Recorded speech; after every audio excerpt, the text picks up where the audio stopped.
से जुड़ी बड़ी खबर आ रही है। केजरीवाल को अब सुप्रीम कोर्ट का सहारा। सुप्रीम कोर्ट जा सकते हैं केजरीवाल। गिरफ्तारी के खिलाफ सुप्रीम कोर्ट जाएगी आम आदमी पार्टी। सीएम केजरीवाल को हाईकोर्ट से बड़ा झटका लगा है। हाईकोर्ट से केजरीवाल की याचिका को खारिज कर दिया गया। कोर्ट के फैसले से आम आदमी पार्टी सहमत नहीं है, ये सूत्रों के हवाले से जानकारी मिल रही है। हाईकोर्ट ने गिरफ्तारी को वैध माना है। गिरफ्तारी गैर कानूनी नहीं, ये कोर्ट की तरफ से कहा गया है। हमारे खिलाफ राजनीतिक साजिश रची जा रही है, ये आम आदमी पार्टी की तरफ से कहा गया है। तो दिल्ली हाईकोर्ट से झटका लगने के बाद अरविंद केजरीवाल आज सुप्रीम कोर्ट का रुख कर सकते हैं। दरअसल अरविंद केजरीवाल ने दिल्ली हाईकोर्ट में अपनी गिरफ्तारी को लेकर चुनौती दी थी, जिस पर हाईकोर्ट ने फैसला सुनाते हुए केजरीवाल की याचिका खारिज कर दी। अब कहा जा रहा है कि आज केजरीवाल देश की सबसे बड़ी अदालत का दरवाजा जो है वो खटखटा सकते हैं। तो दिल्ली के कथित शराब घोटाले में मुख्यमंत्री अरविंद केजरीवाल के बाद पूरी आम आदमी पार्टी की मुश्किलें जो है वो बढ़ सकती हैं। कल जो फैसला दिल्ली हाईकोर्ट का सामने आया, जिसमें केजरीवाल की जमानत याचिका खारिज करते हुए दिल्ली हाईकोर्ट ने एक अहम टिप्पणी की है। हाईकोर्ट ने साफ कर दिया है कि राजनीतिक पार्टियां भी मनी लॉन्ड्रिंग कानून की धारा 70 के दायरे में आती है और इससे अब कथित शराब घोटाले में आम आदमी पार्टी को भी आरोपी बनाया जा सकता है। आयुष शर्मा इस पर ज्यादा जानकारी के लिए हमारे साथ जुड़ गए हैं। आयुष, कल दिल्ली हाईकोर्ट से अरविंद केजरीवाल को झटका लगा, अब क्या लग रहा है, क्या प्लानिंग की जा रही है आम आदमी पार्टी की तरफ से? क्या सुप्रीम कोर्ट का रुख कर सकती है आम आदमी पार्टी? बिल्कुल, कल हाई कोर्ट के फैसले ने यह स्पष्ट कर दिया है कि अरविंद केजरीवाल ने जो अपनी गिरफ्तारी के खिलाफ पिटीशन दायर की थी वो गिरफ्तारी असंवैधानिक नहीं है। सुप्रीम कोर्ट हाई कोर्ट ने यह बात भी मानी है कि ईडी के पास पर्याप्त सबूत थे, जिसके आधार पर उन्होंने अरविंद केजरीवाल को समन भेजे थे और लगातार एक के बाद एक जब 9 समन भेज दिए गए और अरविंद केजरीवाल ईडी के सामने पेश नहीं हुए, इसके चलते ईडी को अरविंद केजरीवाल को गिरफ्तार करना पड़ा। ये बात कल हाई कोर्ट में स्पष्ट हो गई है।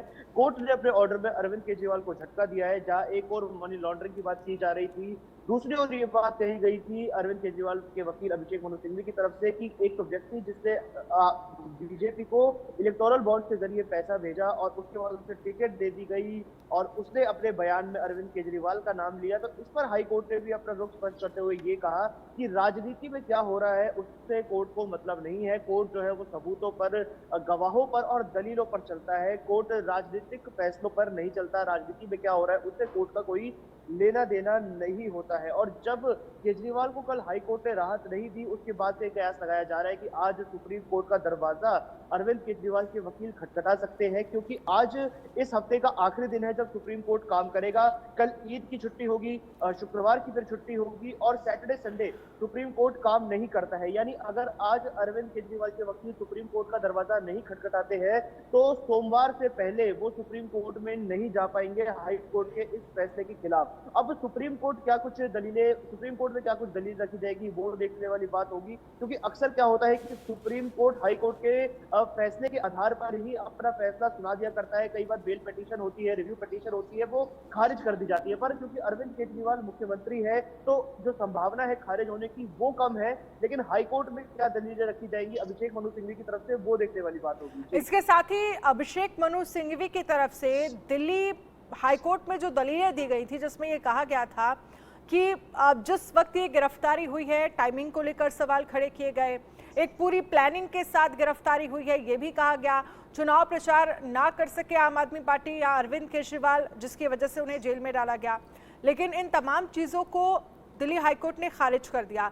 क्या कहा गया था कल दिल्ली हाईकोर्ट की तरफ से, और ऐसे में क्या आने वाले समय में अब ये कहा जा सकता है कि अरविंद केजरीवाल की मुश्किलें क्या और ज्यादा बढ़ती हुई नजर आएंगी, क्योंकि 1-2 दिन तक तो अभी सुप्रीम कोर्ट में सुनवाई होगी ही नहीं। बिल्कुल, जैसे कि अभी आपने ये वाली बात बोली कि अरविंद केजरीवाल के वकील की तरफ से ये बात कही गई थी कि राजनीति से प्रभावित ये पूरा ईडी का जो अरेस्ट है राजनीति से प्रभावित है। लोकसभा चुनाव की डेट अनाउंस होने के बाद ये सब कुछ हुआ है। चुनाव से पहले ये सब जानबूझकर एक षड्यंत्र के तहत किया जा रहा है। लेकिन इस पर कल कोर्ट ने अपने तीखे तेवर दिखाते हुए अपना रुख स्पष्ट कर दिया है कि लगातार जो ईडी, सीबीआई, एनआईए और यहाँ तक कि कई बार कोर्ट को भी राजनीति से प्रेरित, इन्फ्लुएंस्ड बताया जाता है। तो इस पर कोर्ट ने कल एकदम स्पष्ट बात कह दी है कि the courts are not influenced by politics. ये मतलब सीधी सीधी स्पष्ट टिप्पणी है दिल्ली हाई कोर्ट के द्वारा कि राजनीति में क्या चीजें हो रही है, क्या राजनीतिक महत्वाकांक्षाएं है किसी पार्टी की, उससे कोर्ट को फर्क नहीं पड़ता है। दलीलों के आधार पर, गवाहों के आधार पर और सबूतों के आधार पर ही कोर्ट काम करता है। यानी ये चीज स्पष्ट हो गई है कि अगर ये वाला point Abhishek Manu Singhvi supreme court में भी रखते हैं और वहां पर ये बात कहते हैं कि अरेस्ट जो किया गया है वो चुनाव को देखते हुए किया गया है, तो सुप्रीम कोर्ट में हाई कोर्ट की इस टिप्पणी को जो एएसजी यानी additional solicitor general S V Raju है, जो ईडी की तरफ से इस पूरे मुकदमे को देख रहे हैं, वो हाई कोर्ट की इस टिप्पणी को आधार सुप्रीम कोर्ट में भी बना सकते हैं। और जो अगर बात की जाए, जैसा आपने पूछा कि मुश्किलें जो बढ़ सकती है, बिल्कुल मुश्किलें बढ़ेंगी इस पूरे हफ्ते में। अगर आज अरविंद केजरीवाल के वकील सुप्रीम कोर्ट नहीं जाते हैं तो सोमवार तक उन्हें इंतजार करना पड़ेगा अपनी पिटीशन दायर करने के लिए। लेकिन एक जानने वाली बात यहाँ पर जरूरी ये भी है कि अरविंद केजरीवाल ने अपनी गिरफ्तारी के खिलाफ ये पिटीशन दायर की थी, अपनी बेल को लेकर ये पिटीशन उन्होंने दायर नहीं की थी। और क्योंकि अरविंद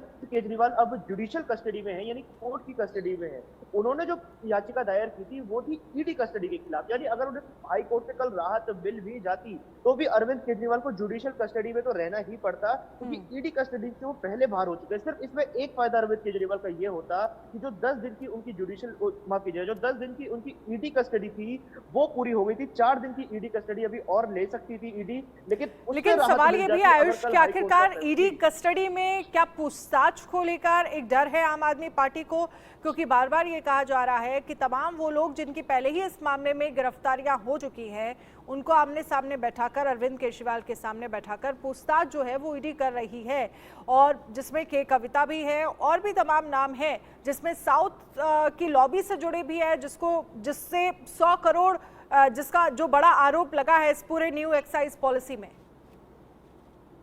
बिल्कुल, अगर बात की जाए कि आमने सामने बिठाकर पूछताछ की, ईडी जांच की, ईडी इंक्वायरी की, तो कहीं ना कहीं एक डर मन में देखा जा रहा था। क्योंकि आमतौर पे क्या होता है कि आपके और हमारे जैसे जो आम लोग होते हैं उनको सिर्फ 3 समन भेजे जाते हैं और तीसरे समन के बाद कोर्ट अरेस्ट वारंट इशू कर देता है। यहाँ पर ईडी ने अरविंद केजरीवाल को 9 समन भेजे थे, यानी 3 गुना ज्यादा समन उनको भेजे गए और उस पर उन्होंने जवाब नहीं दिया। लगातार अरविंद केजरीवाल की तरफ से ये दलील दी जा रही थी कि उनके पास समय नहीं है और वीडियो कॉन्फ्रेंसिंग के जरिए पूछताछ कर ली जाए। यानी आमने सामने बैठकर पूछताछ करने से अरविंद केजरीवाल कहीं ना कहीं बचना चाह रहे थे। इसको लेकर उन्होंने समय का हवाला हालांकि दिया था कि चुनाव है, दिल्ली का बजट पेश होना था उस समय, इस वजह से वो नहीं आ रहे थे। लेकिन 9 समन और इतने महीनों में जो 9 समन आए हैं ये अपने आप में बड़ी दलील बन जाती है। क्योंकि ये बात राउत समेत कोर्ट में खुद जज के द्वारा ये बात कही गई थी कि अगर 9 समन ईडी ने भेज दिए हैं, 8वें समन पर ये बात एक्चुअली कही गई थी कि आप 8 समन भेज चुके हैं, उसके बाद आप गिरफ्तार क्यों नहीं कर लेते, ये सवाल कोर्ट ने पूछा। चलिए आयुष,